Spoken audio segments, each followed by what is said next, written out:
going on, y'all? Jordan, another episode of Lightning Latest. Gonna dive into this one real quick. We got a few different things we're gonna talk about. Obviously, Devils recap is the top story. I'm gonna break that down. But also talk about the upcoming Olympics. We're only a couple months away, getting pretty close. And for the first time in 12 years, we're gonna see NHL players in the Olympics. I'm really excited for that. So we'll talk about that. Also, the power play a little bit. Kind of scuffling a little bit. Really want to touch on that. And then lastly, of course, we're going to cap it off with our patented what if. So I'm really excited. But hey, let's talk about that dub last night. Let's go, baby. That's exactly what you want to see. Bolts avenged the home loss to the Devils earlier this year and defeated the visitors 5-1. 10th win of the year. So double digits. We've been waiting for that one for a minute now. Now at 10-7-2. Including back at 500 at home, so we're 5-5 at home. A lone Devils goal late in the second period from Nico Hischier. Remember we talked about him on What If a little while back. Did score for the Devils as well in the October matchup. The one blemish for Vasi on the night though was that goal. Otherwise, really great game from our number one netminder. 31 saves, 969 save percentage. Just the kind of night at the office you want to see from our goalie, and that's exactly what we're looking for. Despite the loss, the Devils are still in first place at the Metro at 13-5-1, so playing pretty good hockey this year. Meanwhile, the Bolts tied with the Senators at 22 points, or in fourth place of the Atlantic.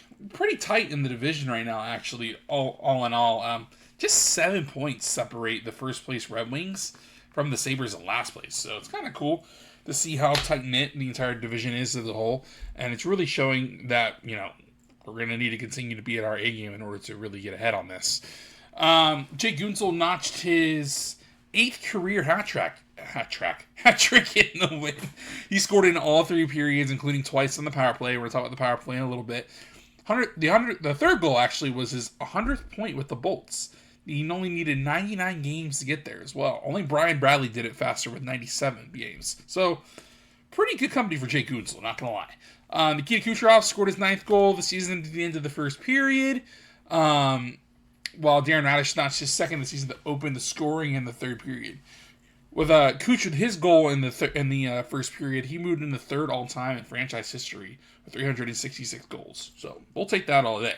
It just goes to show just how valuable Kucherov is to this team and what he brings to the table. No one's doubting that. Darren Raddysh, though, great game. He had a goal, 2nd goal of the season to start the 3rd period, but also had 2 assists, his 4th and 5th of the season. Sorelli had his 5th assist, Point had his 8th, Moser had his 4th, and Kuch had his 9th. So, offense from across the board against the Devils in the second matchup. And you know what? We will take that all day long. That is perfectly fine. Coop did miss the game for personal reasons. It was a last-minute announcement by the team. Jeff Halpern was the head coach last night. And hey, officially unbeaten as the head coach, Mr. Halpern. So he actually said this post-game, which is pretty cool. He said, "Our group is a special group, and the core of this team has been together for a long time. They do things a certain way. So we weren't really thrilled with our game against Vancouver. I think the guys came in and practiced and probably wasn't exactly what they wanted. I think for myself to come in on the bench, I think my job was to get out of the way of those guys. They've always responded well to any sort of adversity, and tonight was no different. So for me, it was enjoyable circumstances. Obviously not ideal, but just to be able to be a part of that was great." So congratulations to Jeff Halpern, first win as a NHL head coach, even for just one night. We'll take that. He's been one of Coop's trusted lieutenants for a very long time now. So it's great to see him really get a chance to show what he can do, even if it's just for one night, And hopefully Coop is back against the Oilers and everything's back to normal. We want everything good to be with our head coach. So hopefully nothing else crazy happens over the next few weeks.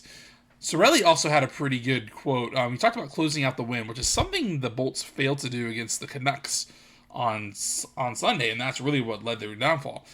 He said, "We just talked about it going into the 3rd. We can't change our game. We've got to go, and for the last 20 there, just be a little bit harder, a little bit faster, protecting that lead, getting pucks in behind. I thought we did that there in the 3rd, and just kind of, for that 20 minutes, just laid it all on the line there." So, exactly, Sorelli's right. we were up 2-1 entering the third period against the Canucks on Sunday. Then things went to, well, to put it bluntly, to crap. It was just, a terrible third period. That's what ended up causing us to lose. 5 goals in 1 period is never acceptable in any circumstance, especially off the Bolts. So, Cirelli, really good thoughts there. And he's having an excellent year. I think this has really been, I don't want to say a breakout year, but he's having a fantastic year. So next up for the Bolts, we're hosting the Oilers at home on Thursday. First matchup with them this year. Potential Stanley Cup matchup, though, because the Oilers have been in the last 2 years. They've fallen to the Panthers twice. It'd be nice if we saw them in the Stanley Cup and send it back again the third time. So this is going to be a good game. We're really excited to break that down with y'all tomorrow. So we're going to switch gears, though. We are going to discuss the Olympics because the Olympics are important. And there's going to be a few Bolts that are likely going to be there. No Bolts play for Team Canada at the IHF World Championship earlier this year, but 3 played for Coop when the Bolts head coach led Team Canada at the Four Nations at the All-Star break this year. Coop is slated to be Canada's head coach again at the Winter Olympics. So I think those 3 Bolts that played for him in the Four Nations will play for Canada and the Olympics. Braden Point, I feel like, is a lock, and so is Brandon Hagel. Cirelli might be a little bit on the fence, but he's having a career best year, and I would not be surprised to see him on Team Canada again as well. That's the thing. Canada and the U.S., it's going to be a fun Olympics to see all of these players in it again. Like, the Four Nations was a nice little preview. But don't be surprised if those 3 return to Canada's roster after being on at the Four Nations a few months ago. Guentzel will probably play for the U.S. I'd be very surprised if he didn't. And Hedman will almost certainly play for Sweden as well as their team captain, more than likely, like he has been for us. So, yeah, it's really fun to see our stars star on an international stage. Guentzel also tied Brady Tkachuk with the Team USA lead, 3 goals scored apiece. He also had assists as well, so 4 points in the Four Nations face-off. Hopefully that's just a little taste of what we can see from Guentzel. Remember, he's been on a tear these last few games too. Multiple goals, just playing really good hockey. Honestly, definitely worth the money we signed him to last summer. I still think, regardless even if he was slumping, it'd still be worth it. But playing great, and that's exactly what we want to see. Certainly wouldn't be surprising to see all 5 Bolts in the Olympics, to be honest with you. I don't really see a reason why they wouldn't be. Especially if Coop is the head coach of Canada, Pointer, Hagel, and Cirelli should all be there. Hagel's starting to heat up too, and that's exactly what you want to see. Point is actually the one out of the 3 having like the roughest season, but even then, he's still scoring. Just defensively, it's been rough. And for the first time since 2014, like I said, the NHL are going to allow players to participate in the event as the league and the IHF were able to work out a deal so players can play in both this upcoming Winter Olympics and in 2030. So should be a lot of fun to see. I'm really excited to see the Bolts on an international scale. I still need to get a Guentzel Team USA jersey. If anyone knows where I can find a Guentzel Team USA Four Nations jersey, let me know. I definitely need one. But yeah, let's discuss the power play a little bit because it's been hit or miss. Halpern does lead the power play. That's his role. And it showed up in the win against the Devils big time, right? Remember, Guentzel scored his second and third goals in the second and third periods on the power play. And that's exactly what we want to see, right? That special unit needs to be producing and getting chances constantly in game in and game out. We have struggled the last few games on the power play. Many chances have failed to go our way. Historically, over the last 2 years, we've been pretty good under Halpern, though. We've been playing really well in the power play. Obviously, that's key to any team that wants to succeed in playoff hockey, right? They need a good power play and needs to be able to bounce back and contribute. If that can continue, then that's fantastic. That's exactly what we want to see. Historically, though, the last 2 years under Halpern, we've really been one of the best power play teams there is. So, since 3-2 home loss to the Blackhawks on the 23rd of October, we're 7 for 46, so kind of below those usual marks as well. 15.2% scoring rate. This is not going to cut it. We need to be at least in the 20s to 25s, if not higher. Because if we're not, we're going to have some issues, I think. Will the 2 for 3 performance on the power play against the Devils help kind of spark something?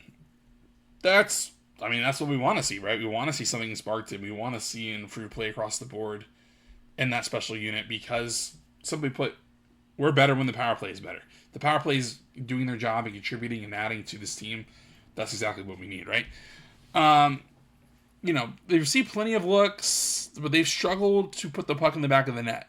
That changed against the Devils. So if that can continue to change, then that nice turnaround play we've seen in the last few weeks should also continue, if not be added to. And Halpern had a really cool take about the power play against the Devils. This is what he said. He said, the past few games I thought we had some decent looks. I think at times we've been struggling. It's been not being able to get set up, not being able to get recoveries or entries, and obviously tonight with a couple one faceoffs, it makes it a lot easier. I would say as a group, especially individually, a lot of guys looked really good and confident with the puck tonight. And I think when those guys look like that, it helps the power play. Definitely looked comfortable with everything last night. Even on the one opportunity we didn't score, everything looked good. So I feel like if we can continue to bring that energy and, I don't want to say dominance, but, improved form in the power play, we're going to be just fine indeed. But let's switch it up. We're going to finish it off with you already know the patented what if, and this one's going to be fun for me at least. What if we brought back Andre Palat? What if we brought him back, 2011 7th round pick by the Bolts, played 10 years in Tampa Bay. Then he left for New Jersey ahead of the 2021-2022 season. He's never played in all 82 games. Never played it in all 82 games. So that's, health-wise, there's always kind of been questions about Palat, but that's all right. Played in over 70 games 6 times, with a career high of 81 in his first full season with the Bolts back in 2013-2014. So 77 games last year, most he's played with the Devils so far. 28 points, 15 goals, 13 assists, -5 plus-minus. Average time on ice of 13.45. This year, 19 games, time on ice has gone down to 13.03. Only a goal and an assist with a +1. So this is the third year in a row that time on ice has gone down for Palat. He's getting up there in his mid-30s. He did go over 40 points in 7 of his 10 seasons with Tampa, including a career high 52 in 2016-2017. So you already know, in Coop's system, he can thrive and play well. And that's really the key, right? Bringing back a player like Palat or a Killorn or any of these other guys that have been in it before, they know what's expected of them and they know how to produce inside that system as long as they're healthy. Definitely would slot back in, third or fourth line, really contribute. Love seeing him play with Yanni again. That would be a lot of fun. Honestly, a line I think of him, Yanni, and Bjorkstrand would be a lot of fun as well. Bjorkstrand also had his 6th assist of the season as well. I did not mention that earlier. Making $6 million this season and next. He's going to be a UFA next summer. Not next summer. Summer 2027. So the Bolts brought him back. He needed an extension, right? I'd be okay with bringing him back and signing him to a deal like Yanni's, where it's the longer term, lower AAV that keeps him in town until he retires. More than fine with that, especially if Palat, brings back some of that old magic he used to have. I personally would love to have him. I would say an 8 out of 10 want would be great. I think the Bolts would not mind having him back either. The only thing that really holds him back is obviously the injury history and the salary is a little high, but with the raising salary cap, it should be fine. Needs 5 out of 10 because we have a lot of young guys stepping up, especially Dominic James, Jack Finley. Scott Saborn just got sent back to Syracuse, and so did Kachuk, but they're already waiting for an opportunity. So not really a big need, but it would still be a lot of fun to see Palat. So tomorrow, pretty busy one as well. Oilers Lightning preview, more Olympic talk, a couple other what ifs. Also going to check in on a guy that was only here for a game. So, yeah, we'll talk about that and more tomorrow. This is Jordan with Lightning Latest signing off, and I'll see y'all tomorrow. Have a good one.